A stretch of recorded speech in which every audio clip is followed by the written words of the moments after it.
சாபம் ஏன் வருகிறது? அதை நம்ம சற்று சிந்திக்க வேண்டும். என்னைக்கு இயேசு கிறிஸ்துவை ஏற்றுக்கொண்டோமோ, என்னைக்கு ஆண்டவருடைய இரத்தத்தினால கழுவப்பட்டோமோ, என்னைக்கு நாம் ஞானஸ்நானம் எடுத்தோமோ, இயேசு என்றைக்கு நமக்குள்ளே வந்தாரோ அன்றைக்கு சாபத்தை கர்த்தர் அழிக்கிறார். சாபத்தெல்லாம் அழிச்சிருவார். சாபத்துக்கு நமக்கு சம்பந்தம் இல்லாம ஆக்கிடுவார்.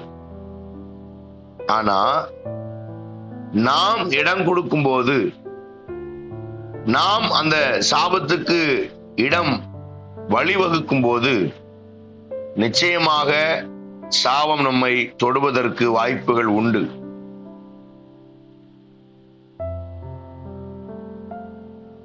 அருமையான தேவனுடைய பிள்ளைகளை, அந்த சாபங்கள் நமக்கு எப்படி உள்ளே வருகிறது என்பதை வேகமாக உங்களுக்கு நான் சொல்கிறேன். நீங்கள் அதை மனதில் வைத்துக் கொள்ளும்படி உங்களை அன்போடு கேட்கிறேன். ஏன் சாபம் வருது? முதலாவது பைபிள் சொல்லுகிறது, விக்கிரக ஆராதனை ஒரு சாபம் அப்படின்னு பைபிள் சொல்லுது. விக்கிரக ஆராதனை, விக்கிரக ஆராதனை. அப்ப விக்கிரக ஆராதனை என்ன? அதை நம்ம புரிஞ்சுக்கிடணும்.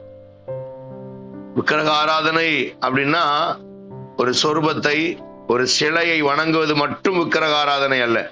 உடனே நாம மற்ற கோயில்களை பத்தி தான் நம்ம பேசுவோம். அது விக்கிரகம், இது விக்கிரகம் அப்படின்னு. அது மட்டும் விக்கிரகம் அல்ல. பைபிள் என்ன சொல்லுகிறதுன்னா, கர்த்தரை விட ஒருவரை அதிகம் நேசிக்கும் போது விக்கிரக ஆராதனைன்னு பைபிள் சொல்லுது. விக்கிரக ஆராதனை சாபத்துக்கு வழிவகுக்கும். ஏன் சாபம் வருது அப்படின்னா, விக்கிரக ஆராதனை சாபத்தை கொண்டு வரும். எது விக்கிரக ஆராதனை? அவரை விட எதை நாம் அதிகம் நேசிக்கிறோமோ அது விக்கிரக ஆராதனை. மனைவியோ, கணவனையோ, பிள்ளைகளையோ, தொழிலையோ, வருமானங்களையோ, பணத்தையோ, படிப்பையோ, அல்லது சொந்தக்காரர்களையோ, அல்லது நம் உணவு முறைகளையோ, சாப்பாட்டை ரொம்ப அதிகம் நேசிச்சு, ஆண்டவரோட சிலர் சாப்பாட்டுக்கு முக்கியத்துவம் கொடுப்பாங்க. சாப்பாடு இல்லைன்னா, அவங்களுக்கு சரியான உணவு இல்லைன்னா அப்புறம் கோவம் வரும். அப்ப இதெல்லாம் விக்கிரக ஆராதனை. செத்து போன ஒரு மனுஷனை படத்தை எடுத்து பாக்கெட்ல வைக்கிறது, செத்து போனவர்களை கையில பச்சை குத்துறது, இது எல்லாமே விக்கிரக ஆராதனை. அப்ப விக்கிரக ஆராதனை கர்த்தருக்கு பிடிக்காது. அது சாபத்தை கொண்டு வரும். மரிச்சு போன ஆட்களை வீட்டுல வச்சு, அம்மாவோ அப்பாவோ அவங்க படத்தை வீட்டுல வச்சு, அதுக்கு ஒரு மாலையை போட்டு, அதை ஃப்ரேம் பண்ணி மாலையை போட்டு, அதுக்கு ஒரு பத்தி சூடத்தை பொருத்தி, அதை கும்பிட்டு, அதை வணங்கி, சில சொல்றாங்க அவங்க ஆவியா வந்து எனக்கு உதவி செய்யறாங்க அப்படிம்பாங்க. எங்க அப்பா செத்தாரு, அவர் ஆவியா வந்து எனக்கு டெய்லி உதவி செய்யறாரு, என் கூடவே இருக்கிறாரு அப்படி சொல்லுவாங்க. அதெல்லாம் பொய். அப்படி கிடையாது. ஒரு முறை மரிக்கவும் பின்பு நியாய தீர்ப்பு நாள்ல கணக்கு ஒப்புவிக்க வேண்டும். அதுதான் சத்தியம், அதுதான் சட்டம். அப்போ மரித்தவர்களுக்கு இந்த பூமியில வேலை இல்லை. மரிச்சவங்க அவங்க ஜீவன் விட்ட உடனே பைபிள் சொல்லுது, ஆவி தன்னை தந்த தேவனிடத்துக்கு போயிருமா, சரீரம் மண்ணுக்கு போயிருமா, ஆத்துமா இளைப்பாற ஸ்தலத்துக்கு, ரெஸ்ட் பிளேஸுக்கு போயிரும். அதனால செத்த ஆளுக்கு இங்க வேலையே கிடையாது. சில சொல்லுவாங்க, அந்த எங்க அப்பா நேத்து வந்தாரு, நம்மளும் நினைச்சுக்கிடுவோம் அவர் என்னமோ ஊர்ல இருந்து வந்திருப்பாரு போலன்னு. ஆனா இல்ல, செத்த ஊர் வந்தாருன்னு சொல்லுவாங்க. அதெல்லாம் பொய். அப்படிலாம் நடக்கிறதுக்கு வாய்ப்புகளே இல்லை. ஆனா பைபிள்ல அதை பத்தி சொல்லவே கிடையாது. அதனால சாபங்கள் இப்படிலாம் வரும் விக்கிரக ஆராதனை மூலமா. விக்கிரகத்தை அதிகம் நேசிக்கிறாங்க. அதனால பிசாசு உள்ள வர்றதுக்கு வாய்ப்புகள் உண்டு. இரண்டாவது, பெற்றோர்களை அவமதிக்கிறது சாபம். பெற்றோர்களை அவமதிக்கிறது, அவர்களை அசிங்கமா பேசுறது, அவங்கள மனநோகிற மாதிரி பேசுறது, இதெல்லாமே சாபம். பெற்றோர்களை அவமதிப்பது, வயசானவங்க, தாய் தகப்பனை வேதனைப்படுத்துறவங்க, தாய் தகப்பனை அலட்சியம் பண்றவங்க. தாயும் தகப்பனையும் நம்ம அலட்சியம் பண்ணும் போது நம்முடைய தலைமுறைக்கே இந்த சாபம் வருது. பைபிள் சொல்லுகிறது, தகப்பனையும் தாயும் கனம் பண்ணுவாயாக. கனம் பண்ணலன்னா சாபம். நீங்க ரட்சிக்கப்பட்டிருக்கலாம், நீங்க அபிஷேகம் பெற்றிருக்கலாம், நீங்க செத்து போன மனுஷனை கூட உயிரோட எழுப்பலாம். அதெல்லாம் இங்க கணக்குல கிடையாது. நீ 1000 அற்புதம் செய்யற சக்தி படைத்த ஆளா இருந்தாலும் பெத்த தாய் தகப்பனை கனம் பண்ணலன்னா, அவங்கள வேதனைப்படுத்தினா அது சாபம். அது நம்முடைய வாழ்க்கையை பாதிக்கும், நம்முடைய குடும்பத்தை தலைமுறையா பாதிக்கும். ரொம்ப ஞானமா இந்த காரியங்களை நம்ம கவனிக்கணும். சிலர் நல்லா சம்பாதிப்பாங்க, அம்மாவுக்கு உதவி செய்வாங்க, ஆனா கூட வச்சுக்கிட மாட்டாங்க. தூரமாவே இருமா, வராத, வந்தா தொந்தரவு, நீ வந்தா என்னத்தையாவது பேசுவ, நீ என்னத்தையாவது இது பண்ணிட்டு இருப்ப, அதனால வேண்டாம். பெத்த தாய் தகப்பங்களை கூட வச்சுக்கிறதே இல்லை. அவங்க மனசை புண்படுற மாதிரி பேசுறது, பெத்தவங்களை காயப்படுத்துறது, பெத்தவங்களை கஷ்டப்படுத்துறது. அதனால இதெல்லாம் சாபம்னு பைபிள் நமக்கு சொல்லுது. பிரியமானவர்களே, இந்த சாபத்தை ஆண்டவராகிய இயேசு மாற்றுவதற்கு வல்லவராய் இருக்கிறார். அப்போ தாய் தகப்பனை நேசிக்கணும், அப்பா அம்மாவை நேசிக்கணும். கர்த்தர் அதுதான் நமக்கு கற்றுக் கொடுக்கிறார். பிரியமானவர்களே, நீங்களும் நானும் தாய் தகப்பனை கனம் பண்ணுகிறோமா? தாய் தகப்பனை கனம் பண்ணாதவங்களை பைபிள் சொல்லுது, தாயும் தகப்பனையும் அவமதிக்கிறவங்களுடைய கண்களை நதியின் காகங்கள் கொத்தி தின்னும் என்று சத்திய வேதம் நமக்கு கூறுகிறது. நிறைய வசனங்கள் இருக்கிறது. அருமையான தேவனுடைய பிள்ளைகளே, நீங்களும் நானும் பெற்றோரை கனம் பண்ணுகிற விசுவாசிகளாய் இருக்க வேண்டும். தாயையும் தகப்பனையும் கனம் பண்ணுங்கள், நிச்சயமாக கர்த்தர் நம்மை ஆசீர்வதிப்பார். நிறைய முதியோர் இல்லங்கள் அதிகமாகிக் கொண்டே இருக்கிறது. வயதானவர்கள் ரோட்டில் அலைகிறது நாம் பார்க்கிறோம். வாலிபர்கள் அல்ல, வயதானவர்களே ரோட்டில் அதிகம் அலைகிறார்கள். காரணம், பிள்ளைகள் ஏற்றுக்கொள்கிறது இல்லை, பிள்ளைகள் அவர்களை நேசிக்கிறது இல்லை, பிள்ளைகள் அவர்களுக்கு உதவி செய்கிறது இல்லை. அதனால நிறைய பெற்றோர் அவர்கள் தங்கள் பிள்ளைகளுக்கு தொந்தரவு கொடுக்க கூடாது என்பதற்காக அவர்கள் தான் கஷ்டப்பட்டாலும் பரவாயில்ல, பிள்ளைகள் கஷ்டப்படக்கூடாது என்பதற்காக எல்லா கஷ்டத்தையும் தான் சகித்து எல்லாவற்றையும் விட்டு பிள்ளைகள் சுகத்துக்காக, பிள்ளைகள் நன்மைகளுக்காக தானாகவே அவர்கள் வெளியே ஓடுகிறார்கள். இன்னைக்கு காசி ராமேஸ்வரம் போய் பார்ப்பீர்களே, ஆனால் நிறைய வயதானவர்கள் அங்கே பிச்சை எடுத்துக் கொண்டிருக்கிறார்கள். அவர்களிடத்துல விசாரிக்கும் போது அவர்கள் சொல்லுகிறார்கள், என் மகன் எனக்கு டீ வாங்க போயிருக்கான், என் மகன் கொஞ்சம் ஜாமான் வாங்க போயிருக்கான், கடைக்கு போயிட்டு வர்றேன்னு சொல்லியிருக்கான் அப்படின்னு சொல்லிட்டு இருக்காங்க. என்ன காரணம் தெரியுமா? காசில போய் தாய் தகப்பமார கொண்டு உட்கார வச்சுட்டு, அம்மா இருங்க, இந்த கடைக்கு போய் உங்களுக்கு ஏதாவது வாங்கிட்டு வரேன்னு சொல்லிட்டு அப்படியே ஊருக்கு வந்துருவாங்களாம். அவங்க வயசானவங்க அங்க கிடந்து அழுது புலம்பி, என் பிள்ளை கடைக்கு போயிருக்கான், என் பிள்ளை கடைக்கு போயிருக்கான். ஏன்னா அவன் பொண்டாட்டி பேச்ச கேட்டு தாய காசியில விட்டுட்டே வந்துருவானா. அவங்க 1 வருஷம் 2 வருஷம், நிறைய பேர் 10 வருஷம் 15 வருஷம்லாம் பிள்ளைகளுக்காக காத்துக்கிட்டே இருக்கிற பெற்றோர், என் பிள்ளை வந்துருவான். எத்தனை வேதனை பாருங்க, எவ்வளவு அவமானம். நிறைய பேர் எனக்கு தெரியும். இதே பெரிய குளத்துல 3 பிள்ளைகளை ஒருத்தர் வளர்த்து 3 பிள்ளைகளையும் படிக்க வச்சு 3 பிள்ளைகளுக்கும் வீடு கட்டி கொடுத்து கடைசியில 3 பேருமே மருமகா சொல்றத பேச்ச பொண்டாட்டி சொல்படி கேட்டு தகப்பனை துரத்தி விட்டாங்க. தெருவுல சின்னதா ஒரு பெட்டி கடை மாதிரி போட்டு மாம்பழம் வித்துக்கிட்டு ரோட்ல உட்கார்ந்து இருக்காரு. பிள்ளைகளை படிக்க வச்சு ஆளாக்கி வீடு கட்டி கொடுத்து என்ன பாஸ்டர் பிரயோஜனம், என்ன பார்க்க மாட்டேன்றாங்க, எனக்கு யாரும் இல்லை அப்படின்னு அவர் அழுறாரு. எவ்வளவு வேதனை பாருங்க. அப்ப இந்த சாபத்துக்கு அவங்க பதில் சொல்லி ஆகணும். அந்த சாபத்தை அவங்க தலைமுறைக்கும் நிக்கும். அப்ப நீங்களும் நானும் பெத்தவங்களை கனம் பண்ண ஆண்டவர் உதவி செய்யணும். தாயும் தகப்பனையும் கனம் பண்ணுவாயாக என்று ஆண்டவர் நமக்கு சொன்ன வாக்கு தத்தத்தை நாம் நினைக்கணும். அருமையான தேவனுடைய பிள்ளைகளை, உங்கள் தாயும் தகப்பனையும் கனம் பண்ண வேண்டும் என்று சத்திய வேதம் நமக்கு ஆணித்தனமாக சொல்லப்பட்டிருக்கிறது. பிரியமானவர்களே, நீங்களும் நானும் உங்கள் தாயும் தகப்பனையும் நீங்கள் கனம் பண்ணுகிறீர்களா என்பதை இன்றைக்கு இந்த காலவெளியில சற்று சிந்தித்து பாருங்கள். நிச்சயமாக ஆண்டவர் உங்களை ஆசீர்வதிப்பாராக. நமக்கு தேவன் இந்த உலகத்துல கொடுத்த ஒரு மிக பெரிய சொத்து தான் தகப்பனும் தாயும். அவர்கள் தவறு செய்யும் போது வயதானவர்கள் தான், அவர்களுக்கு மிக அறிவு அதிகமா இருக்காது. உங்களை வளர்த்தவர்கள், உங்களை பராமரித்தவர்கள் தான், உங்களுக்காக சகலத்தையும் செய்தவர்கள் தான். அதனால அவர்கள் இப்பொழுது ஒருவேளை அவர்கள் மனநிலைமை அவர்கள் பாதிக்கப்பட்டிருக்கலாம், அவர்கள் சோர்ந்து போயிருக்கலாம், அவர்கள் சில காரியத்தை நம்ம ஞானம் இல்லாமல் அவர்கள் செய்யலாம். ஆனால் அவர்கள் ஞானம் இல்லாமல் செய்கிறதுனால அவர்கள் அறிவில்லாதவர்கள், அவர்கள் ஆகாதவர்கள் அல்ல. அவர்கள் நம்மை வளர்த்தவர்கள், அவர்கள் நம்மை போஷித்தவர்கள். ஒரு காலத்திலே நம்மை சிறு பிள்ளையா இருக்கும் பொழுது நம்ம அதிக ஞானம் உள்ளவர்களா இன்றைக்கு இருக்கிற அந்த ஞானத்தை அவர்கள் தந்தவர்கள். அதனால மனநிலைமை பாதிக்கப்பட விடாதிருங்கள், அவர்களை காயப்படுத்தாதிருங்கள், அவர்களை கஷ்டப்படுத்தாதிருங்கள். தாயையும் தகப்பனையும் கனம் பண்ணுங்கள். கர்த்தர் நிச்சயமாக உங்களை ஆசீர்வதிப்பார். மூன்றாவது, ஏன் சாபம் வருகிறது? தவறான உறவுகள், தவறான பால் உறவுகள்.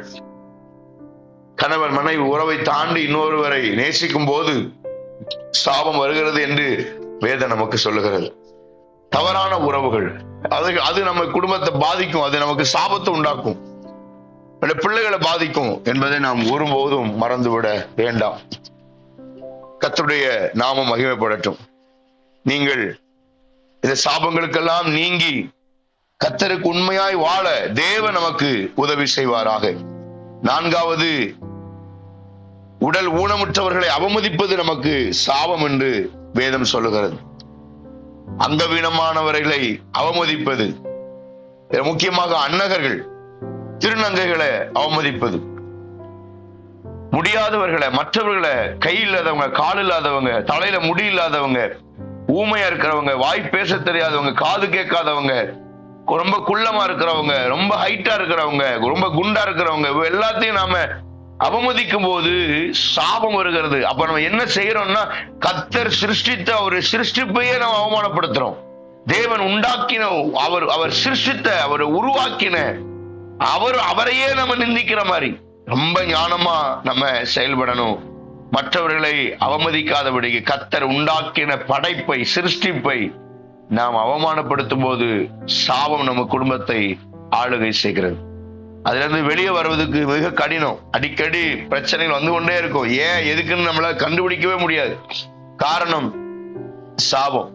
எப்படி வந்துச்சு? யாரையாவது நம்ம கஷ்டப்படுத்திருப்போம்.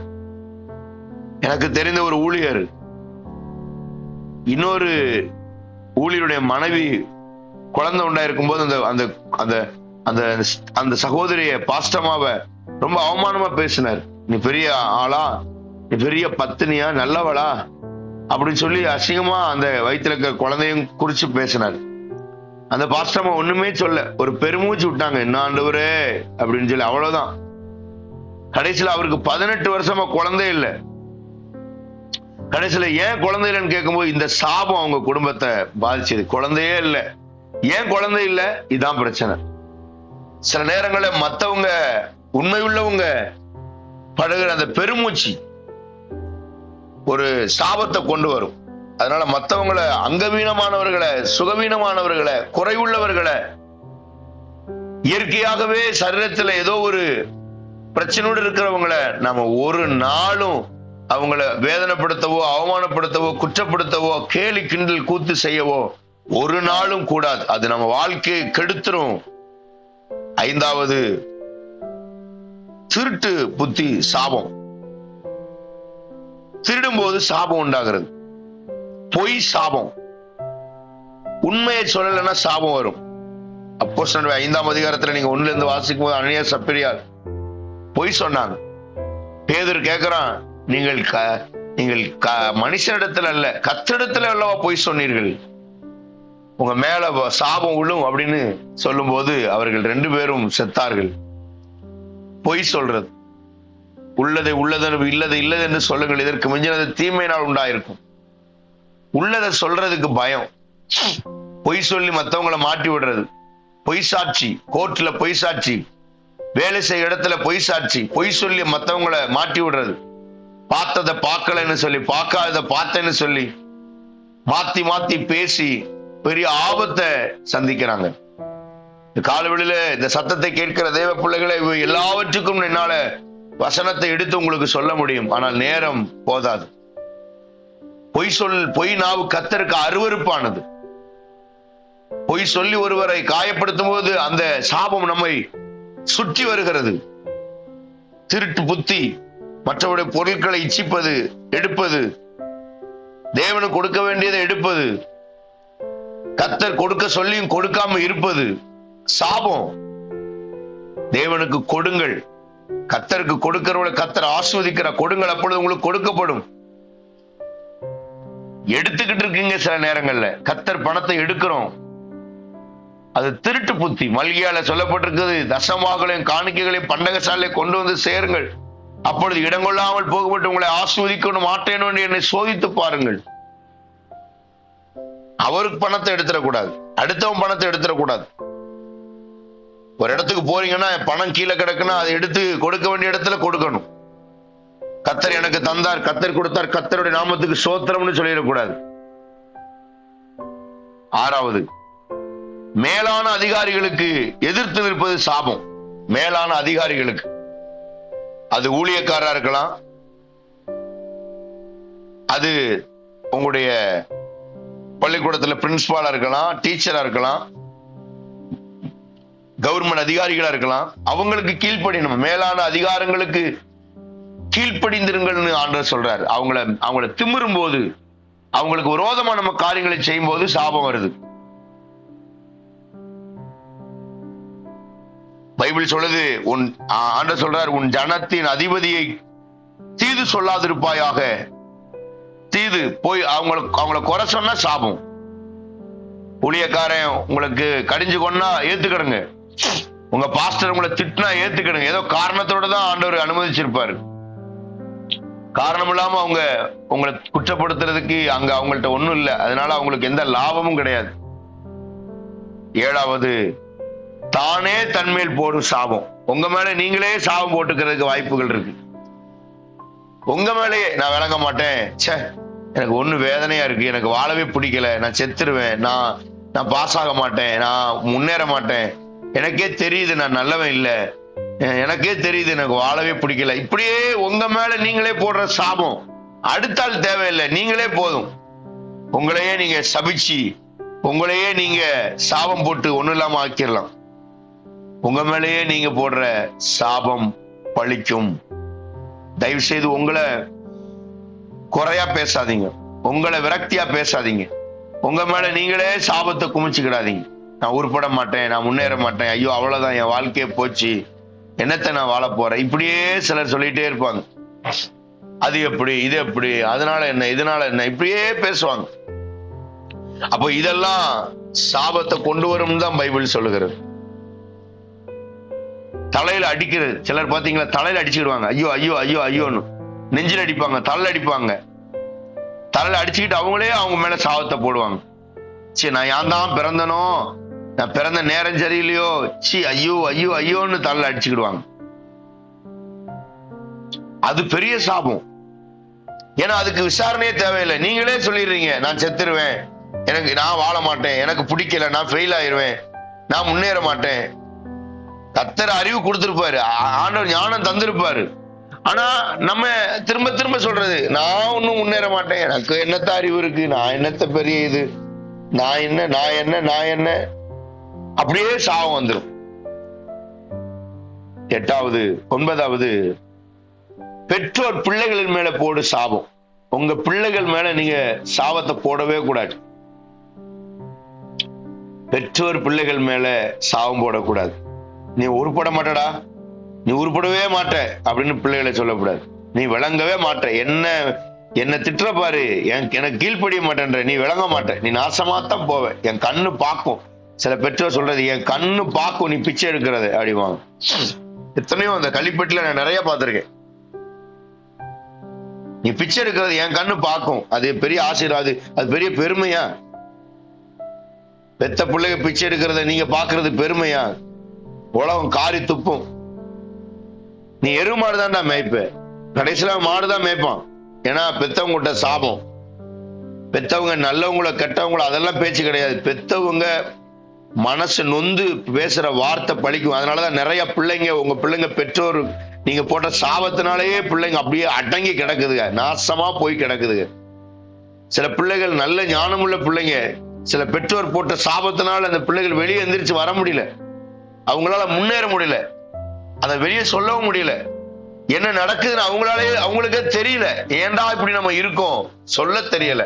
காரணம், பெற்றோர் மன நொந்து பேசின வார்த்தை சாபமா நிக்குது. பெற்றோர் மனசு நொந்து பேசின வார்த்தை அப்படியே பெரிய சாபமா வந்து அவங்களுக்கு நிக்குது, வெளியே சொல்ல முடியல. ஏன் நீ முன்னேறவே மாட்டடா, நீ முன்னேறவே மாட்ட பாரு, பார்த்துக்கிட்டே நான் சொல்றேன் அப்படி சொல்றது. சில சொல்றது, பைபிள் சத்தியமா நீ விளங்க மாட்டடா, நான் ஆராதிக்கிற கடவுள் உண்மையான கடவுள்னா நீ உருப்படவே மாட்டடா. இப்படியெல்லாம் சாபம், பெத்தவங்க சாபம். பிள்ளைகள் தவறு செய்வது உண்மைதான், ஆனா பிள்ளைகளை ஆசீர்வதிக்க அண்டி சபியாதிருங்கள்னு பைபிள் சொல்லுது. அதனாலதான் கோபம் வந்தா கூட எங்கிட்டாவது போய் நல்லா இரு, தயவு செய்து நல்லா இரு போ அப்படின்னு அனுப்பிடுங்க, நாசமா போன்னு சொல்லிடாங்க. நிறைய குடும்பங்கள்ல பெற்றோர் பிள்ளைகள் சபிச்சதுனால பிள்ளைகள் சாகுற வரைக்கும் அவங்க தொந்தரவாவே இருப்பாங்க. ஏன்னா சாபம் போட்டீங்க, அந்த சாபம் அவங்க மேல இருக்கிறதுனால சாகுற வரைக்கும் அவங்க தொந்தரவாவே இருப்பாங்க, அவங்க குடும்பத்துக்கு ஆசீர்வாதமாவே இருக்கவே மாட்டாங்க. நம்ம என்ன செய்வோம், என் பிள்ளை சரியில்லை, என் பிள்ளை சரியில்லை, இந்த அந்த பாஸ்டர் ஜோம் பண்ணுவாரு சரியாயிரும், இந்த பாஸ்டர் ஜோம் பண்ணுவாரு சரியாயிரும், இது சரியாயிரும். எப்படி சரியாகும்?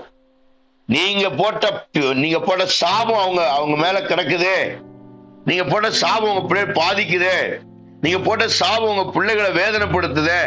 சாபத்தை மாத்தணுமே, அந்த சாபம் மாறினாதான் உங்க பிள்ளை நல்லா இருக்கும்.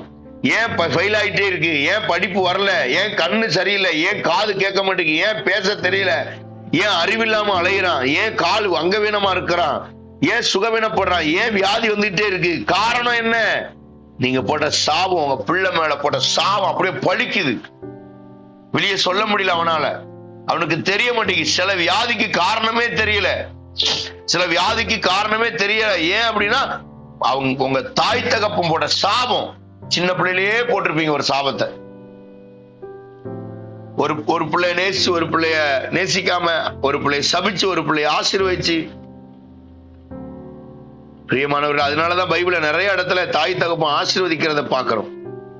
ஈசாக்கு ஆசீர்வதிக்கிறத, யாக்கோபு ஆசீர்வதிக்கிறது, யோசேப்பு ஆசீர்வதிக்கிறது. சாக போறதுக்கு முன்னால ஈசாக்கு யாக்கோபையும் ஏசாவையும் கூப்பிட்டு ஆசீர்வதிக்கிறத பாருங்க. கடைசியில யாக்கோபு சாகும்போது யோசேப்புடைய பிள்ளைகளை கூப்பிடுறான், பெஞ்சமின் எப்ராஹிம் மனாசையை கூப்பிட்டு அவங்களை ஆசீர்வதிக்கிறான். அப்போ பெற்றோருடைய ஆசீர்வாதம், வயசானவங்களுடைய ஆசீர்வாதம் நமக்கு ரொம்ப முக்கியம். அவங்க சபிச்சிடக்கூடாது, அவங்க வாயில நல்ல வார்த்தை வரணும், அவங்கள ஒரு மாதிரி பேசி அவங்க சொல்லக்கூடாது. அதனாலதான் சாகும்போது பெற்றோரை கூப்பிட்டு பெற்றோர் வந்து பிள்ளைகளை ஆசீர்வதிக்கிறாங்க. நீங்க பார்த்திருப்பீங்க, நிறைய வயசானவங்க கிடையில கிடப்பாங்க, சாகுற கண்டிஷன்ல படுத்தே கிடப்பாங்க.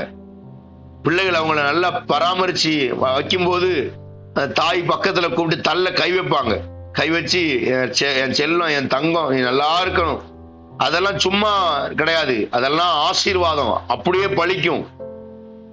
பெற்றோருடைய ஆசீர்வாதம் அது.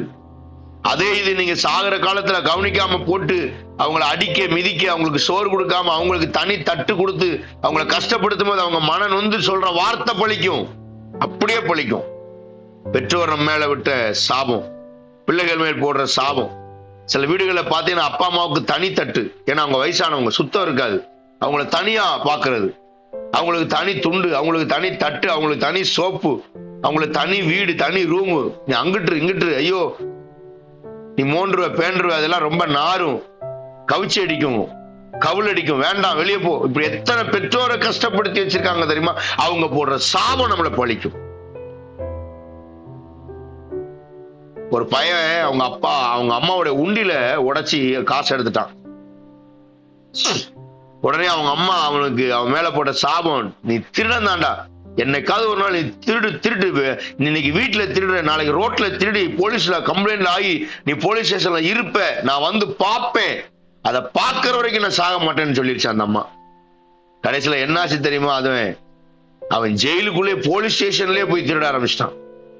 கடைசியில போலீஸ்காரங்க கண்டுபிடிச்சு அடிச்சு ஜெயில போட்டு அவங்க அம்மாவுக்கு தகவல் வந்த உடனே உன் மகன் இப்ப ஜெயில இருக்கான், போலீஸ் ஸ்டேஷனுக்குள்ளே திருடிட்டான்னு. கடைசியில அந்த அம்மா வந்து பாக்குது, போட்ட சாபம் நிறைவேறிச்சு. பிள்ளைங்க மேல சாபத்தை போட்டுறவே கூடாது, சாபம் பலிக்கும். 10வது, 3வது நபர் மூலம் வரும் சாபம். 3வது நபர் மூலமா வரும் சாபம். யாரு?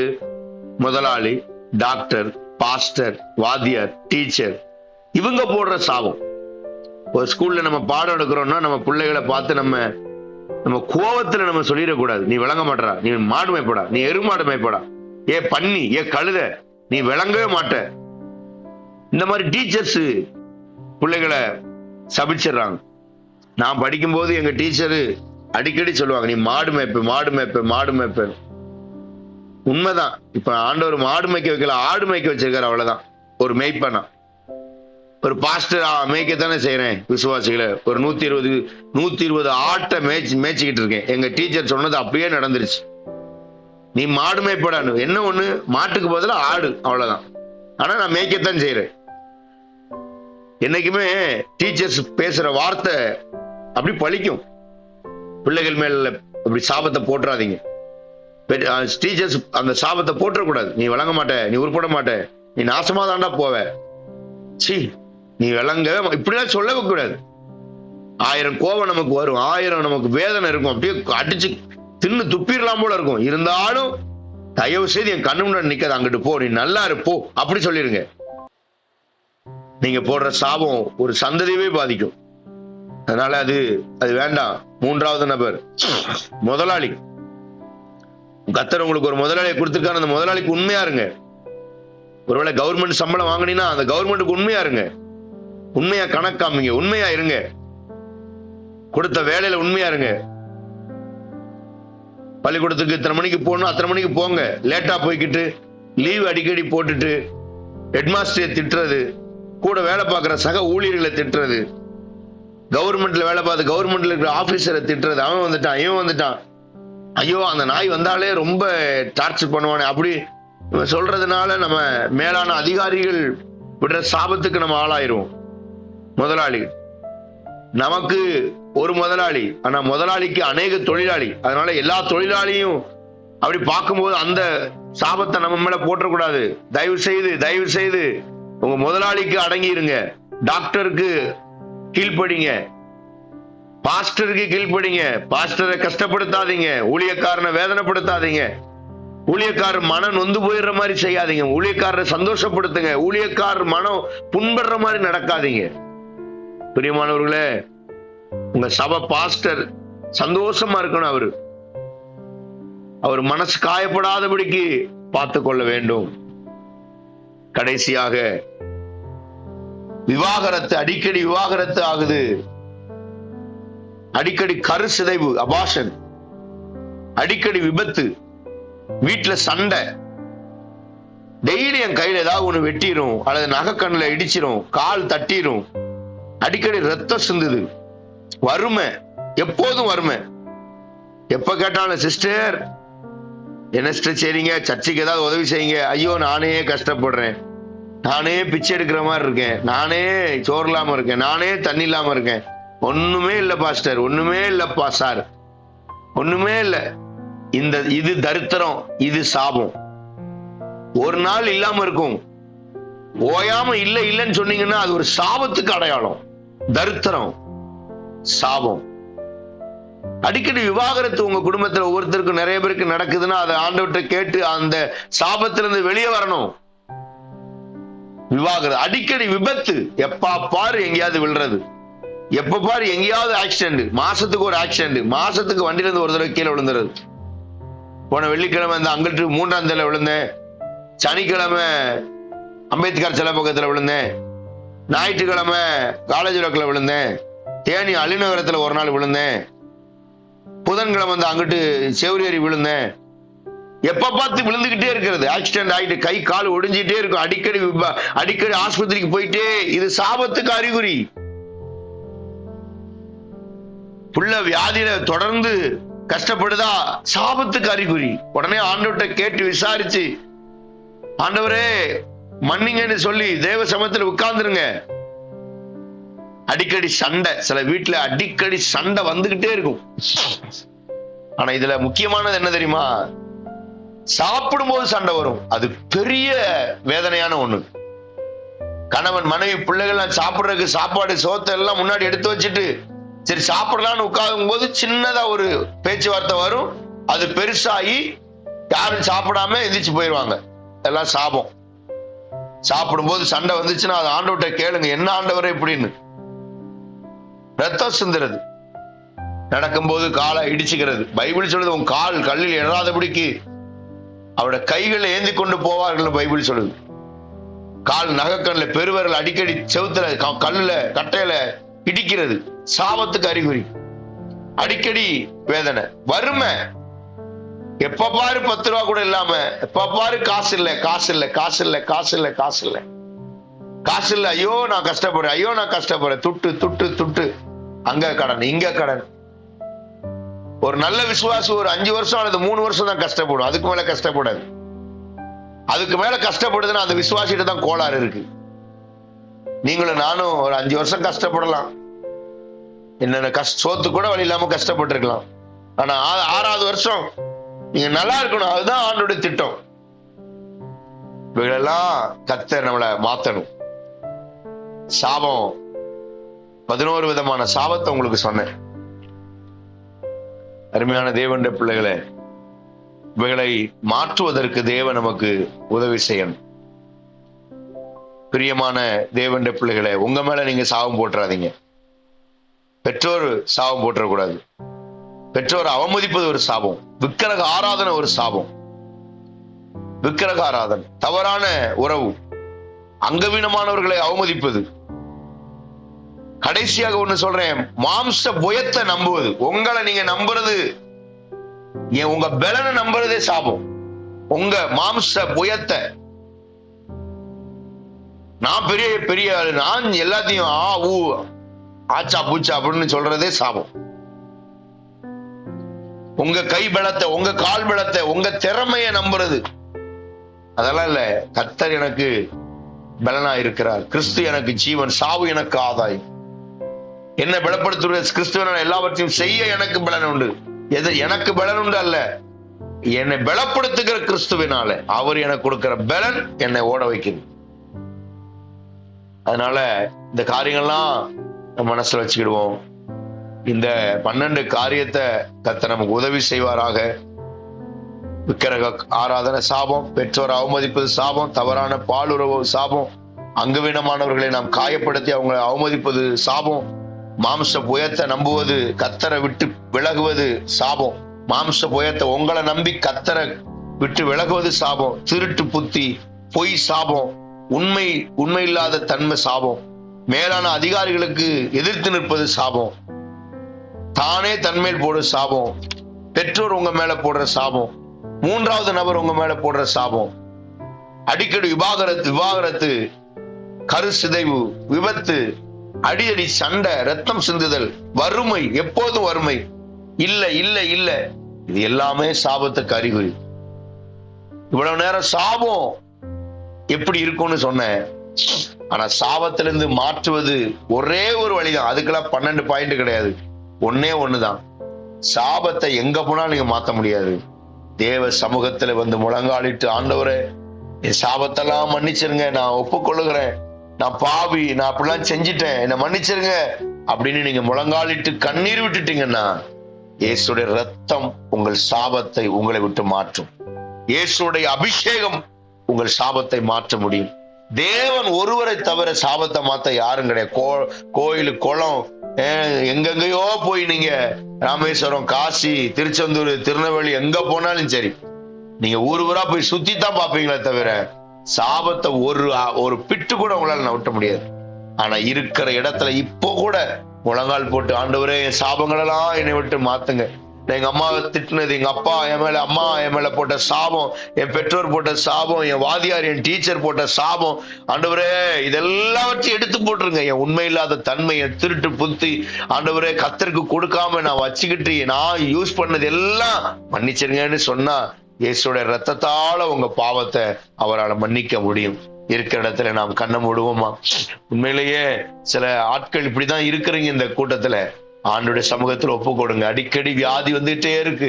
அடிக்கடி நான் ஆஸ்பத்திரி மாத்திரையே எங்க வீட்டுல அப்படியே டப்பா டப்பாவா கிடக்கு. சாபத்துக்கு அறிகுறி. மாத்திரை மாத்திரை மாத்திரை மருந்து, மாத்திரை மருந்து, டானிக்க பாட்டிலா செல்ஃப்ல அடிக்க வச்சிருக்கா, மாத்திரை பெட்டியா செல்ஃப்ல இருக்கா.